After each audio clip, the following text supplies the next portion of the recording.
Drake, in what ways do you see opponents trying to play you a little differently than maybe the first couple of games of the season?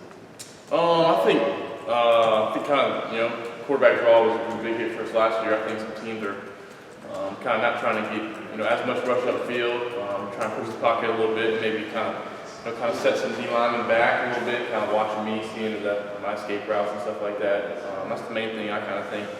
I think Miami's them the kind of odd front, and they put number 12, one of the better DNs, kind of in that spot, and mix it up with one of the other, number 90 something, and just trying to keep me from making plays on my feet, and then also I think they're kind of sitting back a little bit, trying to make us take the underneath, which I think just need to take what defense gives us, and may not force the balls, some deep ones that maybe we should have back.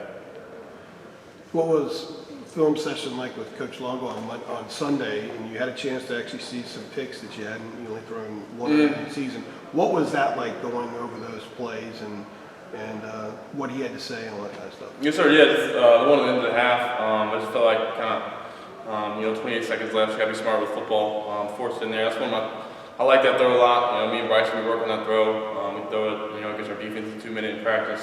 So I feel like that's one of my better throws. Just left it too far inside, and then the one coming out in the second half, just kind of got pushed the pocket a little bit. Couldn't really step into it. Had a chance with JJ if I put it over his shoulder, but just kind of underthrew it. And it was just a learning experience. Just got to be, football is a surprise possession, and especially as a quarterback, you affect every play. So just got to be smart with it. And coming out of at the end of the half, I think one of the advantages of our offense is I think we're a good 2 minute offense, and we can get some yards pretty quick. So still trying to be aggressive, and forget those plays in the past, move on to the next. Those plays happen, and everybody's perfect. So. You told us that you fixate on some other thing, like when you make a bad throw or a bad read or whatever. Are you learning to maybe not fixate as much on that and move on from it, or how are you changing in the way that you process your play? I think the big thing I kind of hard myself. So in the game, just get rid of it. Trying to just get rid of it faster. Move on to the next play. Because you're gonna have in a half 30 to 40 plays, 40 more. So. Just get rid of that feeling. It's a bad feeling, especially as a quarterback. Everybody's kind of looking at you. It's really your decision making. But just get rid of that. Get after the next play because the second half you win games, especially fourth quarter. So just being efficient in the last kind of big plays of the game, and I think kind of showing that 18-play drive. Just kind of got over that hump and just showed that we faced adversity a little bit.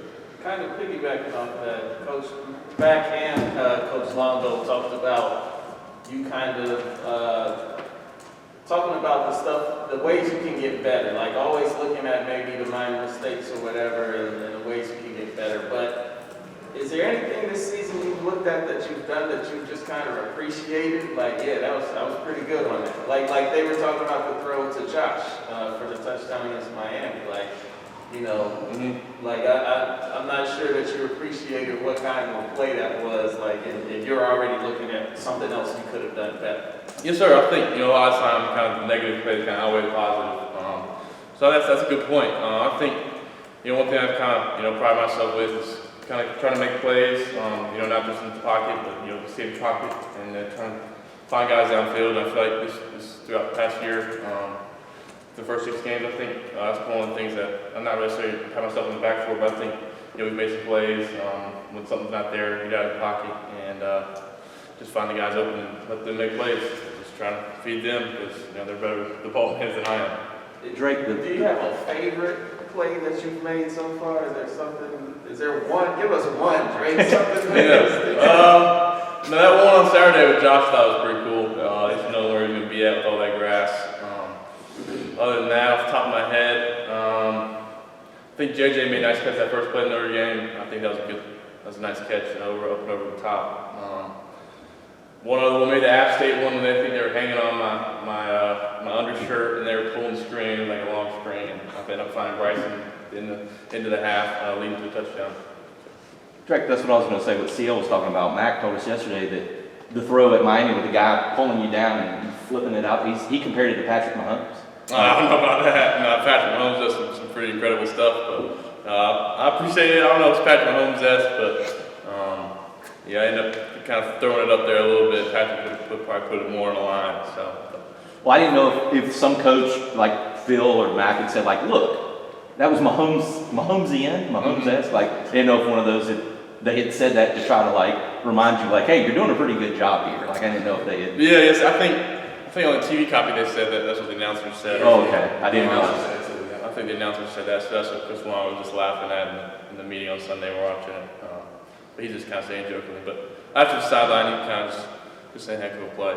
So Chris Long does a good job of kind of crediting it when good plays happen, but also when get on and stay on top of you.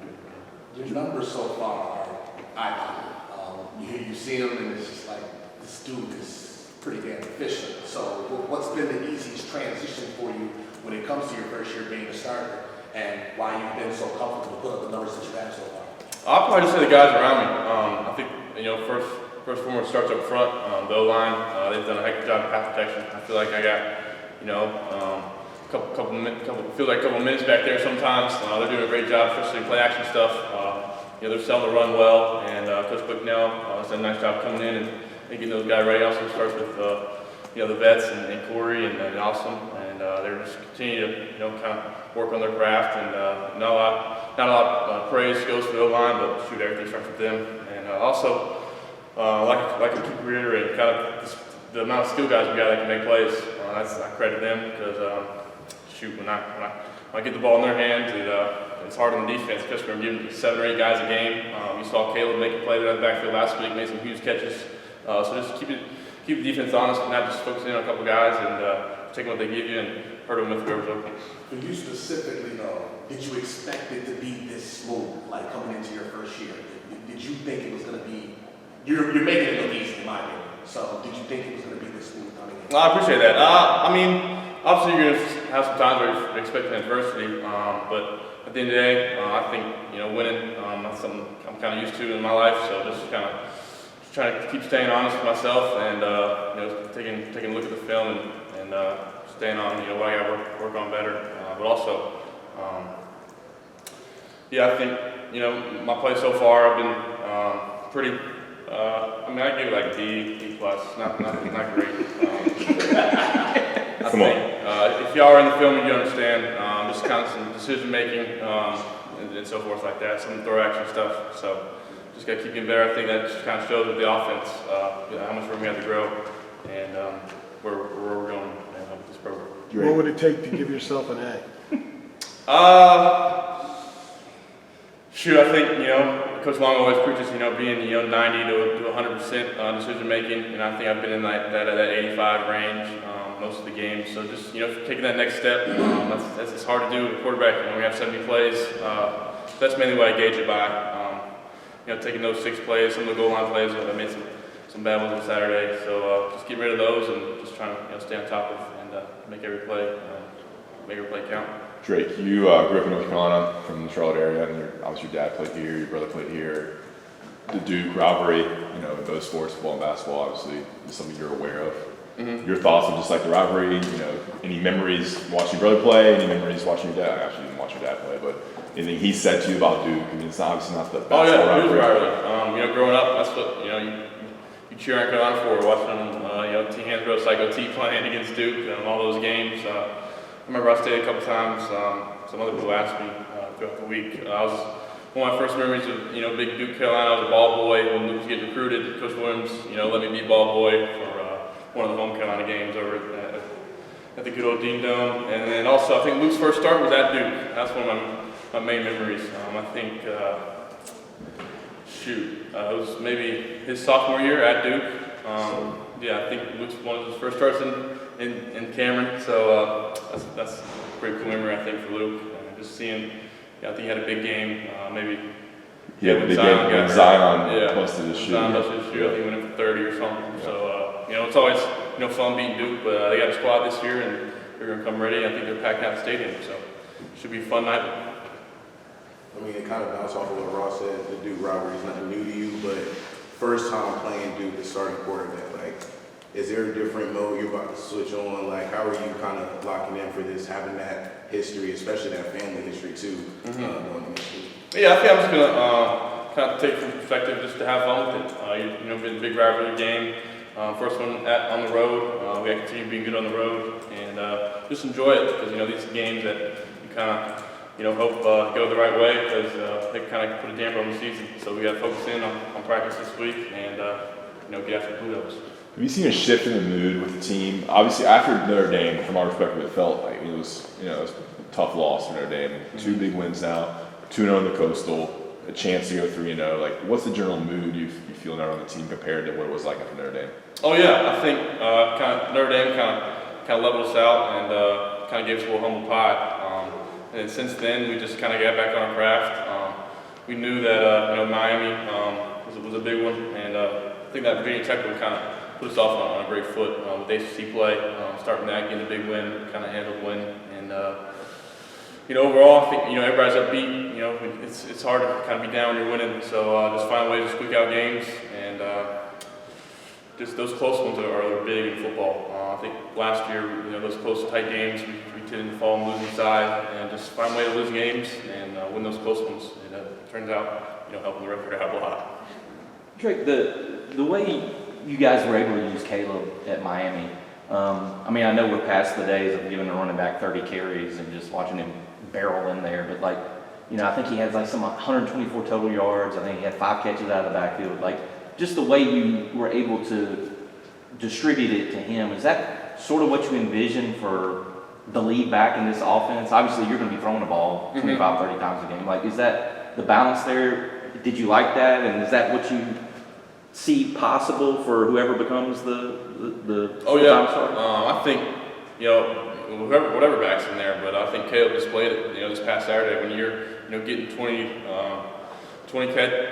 touches. How many? 18 touches. 18 touches. Yeah, 18 touches. You know, 124. That's pretty efficient. And we're finding ways to, you know, he was hitting power inside, was also catching swings, and I think that big first down kind of put a big swing of momentum and kind of got us down there in that red zone area.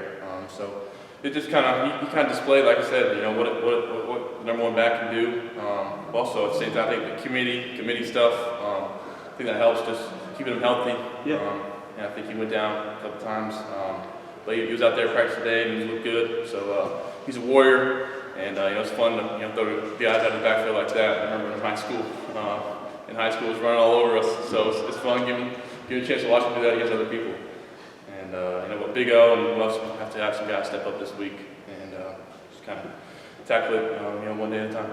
He was talking to us last week about those state playoff games you guys had against each other. Oh yeah. We were going to have to outscore them, I think he said. I know, yeah, I think my sophomore year we got him, in the junior year they came back and got us. It's a little sour taste in my mouth on that one, but you know, glad we playing with him now. He's a heck of a player.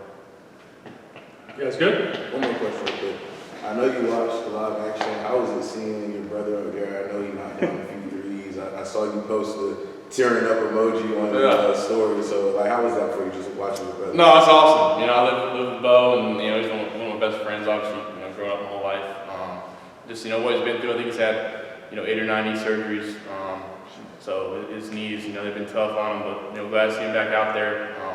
He's a good player. You know, he gets big problems when we used to go one-on-one. So he can do. And I'm glad to see him extend the range a little bit, like Big Luke. So no, but he's shooting well. I thought the shot looked good.